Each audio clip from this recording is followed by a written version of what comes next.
Assalamualaikum warahmatullahi wabarakatuh.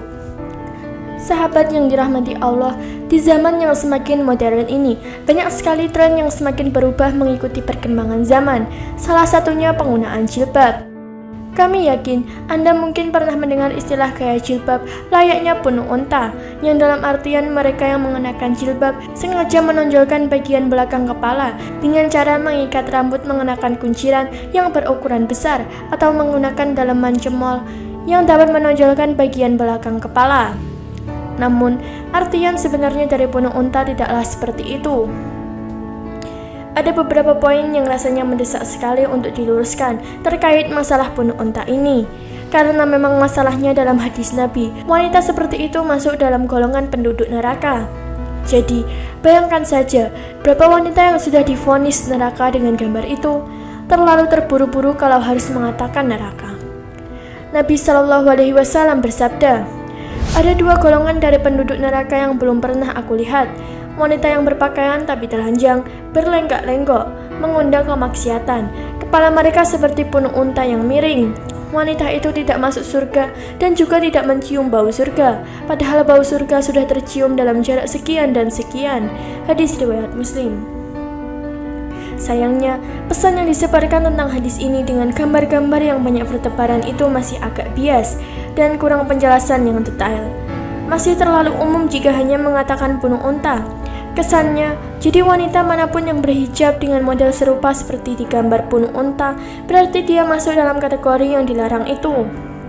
Wanita-wanita yang berambut panjang menjadi dilema kalau begini. Sulit sekali rasanya berhijab, karena kalau rambutnya dijulurkan begitu saja agar tidak ada punuk unta, itu akan membuat rambutnya terlihat oleh orang karena panjangnya rambut tersebut.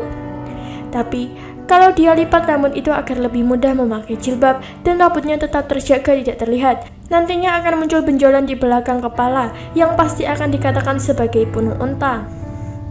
Berdosa juga akhirnya. Rambut kelihatan nggak boleh, dilihat pun nggak boleh karena punuk unta. Lalu bagaimana? Apa ada dalil yang melarang wanita untuk memanjangkan rambutnya?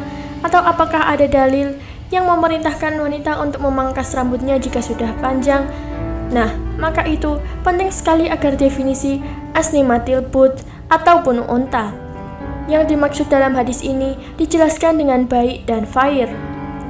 Sahabat yang dirahmati Allah, sebelum kita lanjut, kami ingatkan untuk Anda yang belum subscribe, silahkan subscribe dulu dan nyalakan lonceng notifikasinya agar tidak ketinggalan update terbaru dari kita. Imam Nawawi dalam menjelaskan hadis ini mengatakan, yang dimaksud dengan asnimatul buth atau diterjemahkan menjadi punuk unta ialah mereka yang membesarkan kepalanya dengan kain hijab atau selendang dan semisalnya yang dilipatkan di atas kepala sehingga menyerupai punuk unta. Ini pendapat yang masyhur. Imam Ibnu Al-Arabi juga mengatakan, asminatul buth dalam hadis itu ialah hiasan bagi wanita yang membesarkan kepala dengan sejenis potongan-potongan kain atau rambut palsu agar orang yang melihatnya menyangka bahwa itu rambutnya dan ini diharamkan. Jadi, punuk unta itu sesuai definisi tadi bukanlah lipatan rambut, akan tetapi lipatan dan gulungan sesuatu yang bukan rambut asli, entah itu kain atau bahan sejenis yang dilipat di atas kepala, agar nantinya orang yang melihat menyangka bahwa itu rambut sungguhan yang panjang, padahal bukan. Larangannya karena ada unsur penipuan dan pengelabuan. Nah, kalau definisinya seperti ini, berarti ada korelasi dan sambungan dengan hadis larangan menyambung rambut karena terdapatnya unsur penipuan dan pengelabuan. Nabi SAW bersabda, Allah melaknat wanita yang menyambung rambutnya dan yang meminta disambungkan dan yang membuat tato juga yang minta dibuatkan tato. Hadis riwayat Bukhari. Imam Al-Qurtubi sebagaimana dikutip oleh Imam Ibnu Hajar Al-Asqalani dalam kitabnya Fathul Bari mengatakan, but itu bentuk plural dari buhtiyah, yaitu kata yang dipakai sebagai perumpamaan unta yang mempunyai punuk besar, sedangkan kata asnimah bentuk plural dari sanam, yaitu ialah punuk yang menjulang tinggi yang berada di tengah-tengah punggung unta. Kepala-kepala wanita itu dianalogikan dengan punuk unta karena mereka mengangkat atau menjadikan gulungan dan lipatan rambut mereka di atas kepala sebagai bentuk perhiasan atau berhias, mempercantik dan dibuat-buat. dan terkadang mereka melakukan itu dengan sesuatu yang bisa menambah rambut mereka dengan rambut buatan. Ada poin penting yang dijelaskan oleh Imam Al-Qurtubi di situ, yaitu poin sebagai bentuk perhiasan atau berhias mempercantik dan dibuat-buat.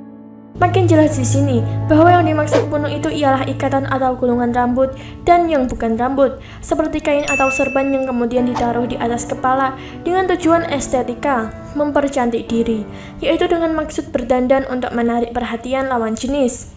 Sedangkan apa yang dilakukan oleh kebanyakan wanita Indonesia yang berambut panjang, kemudian dia melipatnya di belakang kepala agar bisa memakai kerudung, tidak tergolong dalam sebutan punuk unta yang dilarang. Toh, mereka bukan bertujuan untuk berhias, mereka melakukan karena memang harus melakukan itu untuk bisa berhijab, bukan dibuat-buat agar terlihat modis. Dan juga, lipatan rambut itu tidak diletakkan di atas kepala seperti punuk unta, melainkan di belakang kepala.